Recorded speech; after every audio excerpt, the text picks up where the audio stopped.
ए बबुआ देवता आकाश पर से फूल के बारिश बरसोलो। हां ए जो हमानी हजामिल के खर्चा लागेला ना जी। हां महाराज हां हजामिल के खर्चा लियाई हजामिल खर्चा लो ई तने उठ के गेट जोरावन करो। ए बबुआ आ भी है सखी लो जाके सीता से कहता ए बाबा ए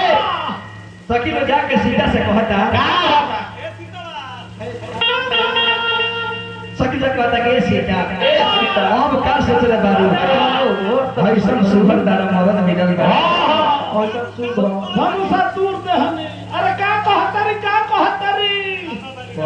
कि वहां के लामा बानी हम तनी छोट बानी तो दू चार तनी गोरा लगा के काम ना चला ले। ए बबुआ ए सखी लोग कहता कि पहिरा रसिया जी रब के गाला में माला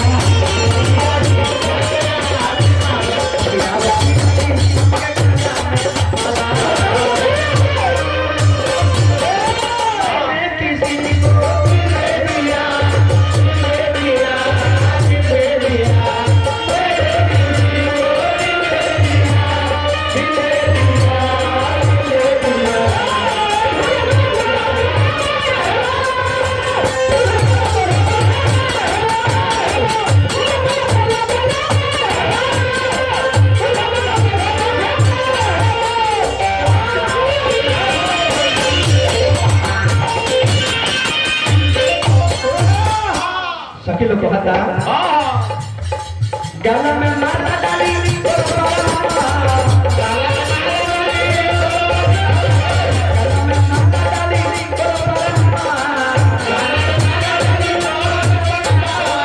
आजू से हो गई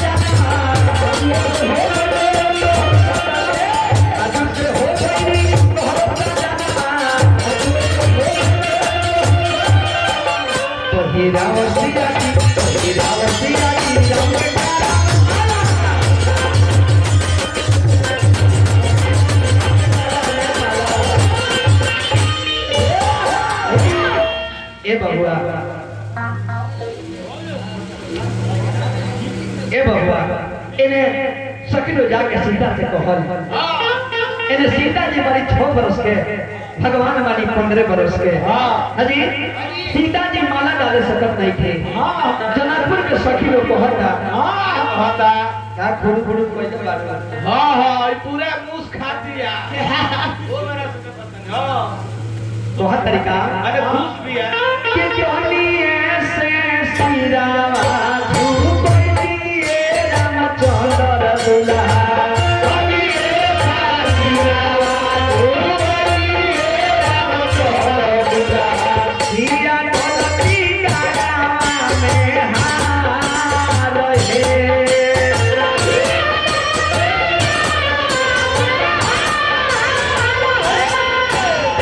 सकी लोग कहता कि भगवान सीता जी हम छोट बारी तनी से का गर्दन झुका देती सीता जी माला डाल देती। राउरी मोरिया राम जी बड़ा रे दीन के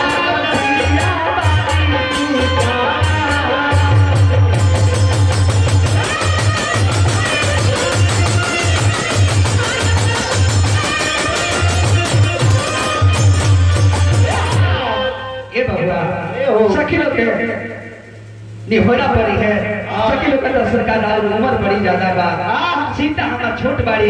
तनी रउरा माथा झुका दी जे सीता जी माला डाल दे।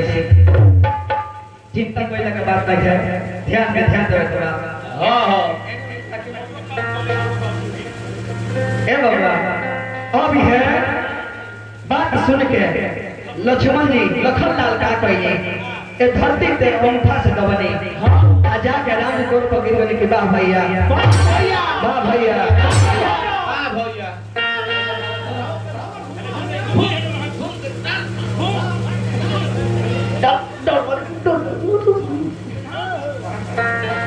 अरे के बा भैया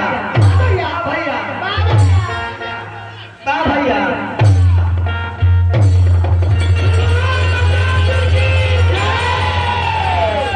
रामचंद्र की माता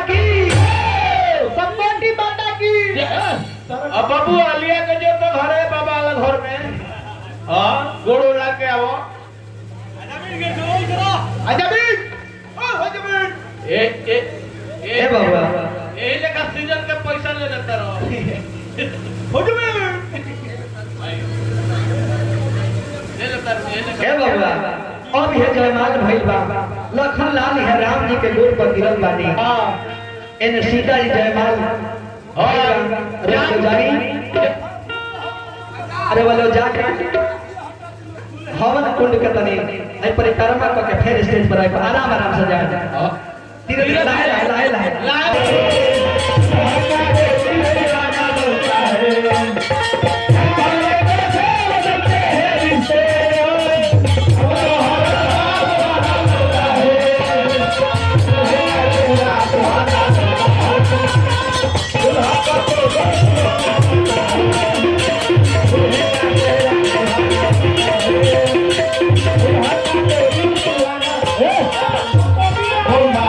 हो तुमको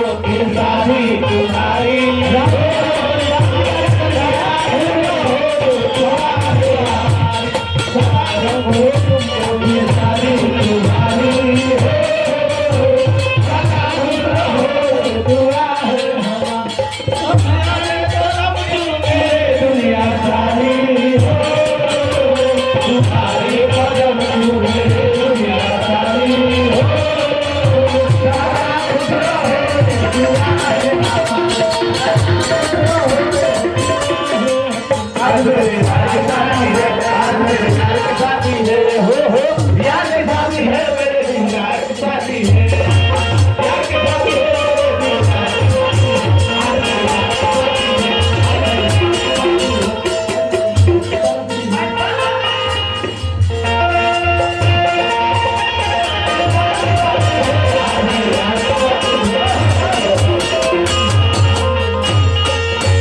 ए जैसे प्रणाम करे के बा यही से हां माई के प्रणाम हाथ जोड़ी तो हाँ लिया के घर चल जाए तो बा हुआ के ना पूछता नहीं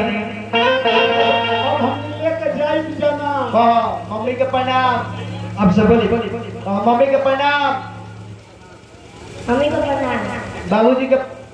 मम्मी को प्रणाम हाँ बाबूजी के प्रणाम पापा जी को प्रणाम हाँ बाबा जी को प्रणाम रउआ लोग के सहयोग से रउआ लोग का दया भाई ये रोगा लोग आप लोग का खाया हुआ चाची को प्रणाम बुआ को प्रणाम दुआ को प्रणाम दीदी को प्रणाम दीदी को प्रणाम मौसी को प्रणाम मौसी को प्रणाम मामा जी को प्रणाम मामा जी को प्रणाम मम्मी को प्रणाम मम्मी को प्रणाम मामी को प्रणाम मामी को प्रणाम रउआ लोग के कृपा से रवा लोग को प्रणाम हमार निमन शादी भई हमारा ने हां रउआ लोग के कृपा से हां 6 महीना में लाइका कि सोहर गावे आई सामने के कौन हर 6 महीना पर लइका लगो करो बताए हमारा गुरु 3 महीना बिया है आ 3 महीना ये क्रिकेट जोड़ो ए बाबा अब